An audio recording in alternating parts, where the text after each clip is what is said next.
প্রথম দাবি, প্রধানমন্ত্রী শেখ হাসিনাকে ছাত্র নাগরিক হত্যার দায় নিয়ে জাতির কাছে প্রকাশ্য ক্ষমা চাইতে হবে। দ্বিতীয় দাবি, আইন শৃঙ্খলা রক্ষাকারী বাহিনী ও দলীয় ক্যাডার এবং সন্ত্রাসী কর্তৃক ছাত্র নাগরিক হত্যার দায় নিয়ে স্বরাষ্ট্রমন্ত্রী আসাদুজ্জামান খান কামাল, সড়ক পরিবহন ও সেতু মন্ত্রী ওবায়দুল কাদের, শিক্ষামন্ত্রী মহিবুল হাসান চৌধুরী নয়ফেল, আইনমন্ত্রী আনিসুল হককে মন্ত্রী পরিষদ থেকে পদত্যাগ করতে হবে। ইন্টারনেট শাটডাউন করে দেশে ডিজিটাল ক্র্যাকডাউন করায় তথ্য প্রতিমন্ত্রী জুনায়েদ আহমেদ পলককে পদত্যাগ করতে হবে। আন্তর্জাতিক মিডিয়ায় শহীদ শিক্ষার্থী এবং আন্দোলনরত শিক্ষার্থীদেরকে ড্রাগ অ্যাডিক্ট বলে কুরুচিপূর্ণ ও মিথ্যা বক্তব্য দিয়ে এবং আন্দোলনকে ভিন্ন খাতে প্রবাহিত করার চেষ্টা করায় তথ্য প্রতিমন্ত্রী মোহাম্মদ এ আরাফাতকে পদত্যাগ করতে হবে। ঢাকা দাবি নাম্বার 3, ঢাকা সহ যত জায়গায় ছাত্র নাগরিক শহীদ হয়েছে সেখানকার ডিআইজি, পুলিশ কমিশনার ও পুলিশ সুপারদের চাকরি থেকে বরখাস্ত করতে হবে। দাবি নাম্বার 4, ঢাকা বিশ্ববিদ্যালয়, জগন্নাথ বিশ্ববিদ্যালয়, জাহাঙ্গীরনগর বিশ্ববিদ্যালয়, রাজশাহী বিশ্ববিদ্যালয় এবং চট্টগ্রাম বিশ্ববিদ্যালয় সহ সারা দেশের প্রত্যেকটি বিশ্ববিদ্যালয়ে যেখানে ক্যাম্পাসে আইন শৃঙ্খলা বাহিনী কর্তৃক শান্তিপূর্ণ আন্দোলনে হামলা হয়েছে প্রত্যেকটি বিশ্ববিদ্যালয়ের ভিসি এবং প্রক্টরকে পদত্যাগ করতে হবে।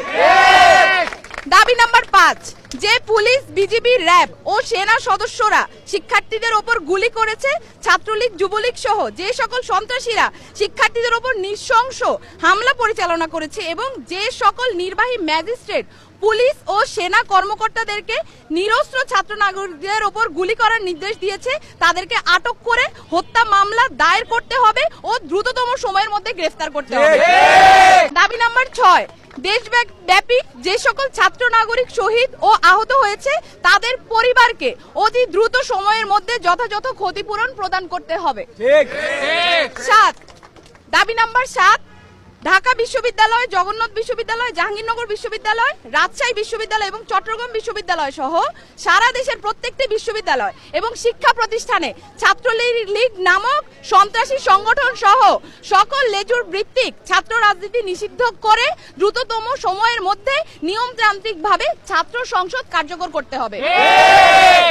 দাবি নাম্বার 8, অবিলম্বে সকল শিক্ষা প্রতিষ্ঠান ও হলগুলো খুলে দিতে হবে। কারফিউ তুলে নিয়ে সারা দেশের সমস্ত ক্যাম্পাসে মোতায়েনকৃত পুলিশ, র্যাব, বিজিবি, সোয়াট এবং আর্মি তুলে নিতে হবে। দাবি নাম্বার 9, বৈষম্য বিরোধী ছাত্র আন্দোলনের সাথে সম্পৃক্ত শিক্ষার্থীদের একাডেমিক ও প্রশাসনিক কোনো ধরনের হয়রানি করা হবে না, এই মর্মে অঙ্গীকার করতে হবে। ইতিমধ্যে গণগ্রেফতার ও পুলিশি হয়রানির শিকার সমন্বয়ক বৃন্দ ও ছাত্র নাগরিকদের অবিলম্বে মুক্তি দিতে হবে ও সকল মামলা প্রত্যাহার করতে হবে। এই ছিল আমাদের 9 দফা দাবি এবং এই 9 দফা দাবিকে সামনে রেখে আমরা আমাদের আন্দোলন পরিচালনা করছি এবং আজকেও আমাদের যে কর্মসূচি সেই কর্মসূচি থেকে আমরা বলতে চাই অবিলম্বে অতি দ্রুত আমাদের যে 9 দফা দাবি সেটা মেনে নিতে হবে।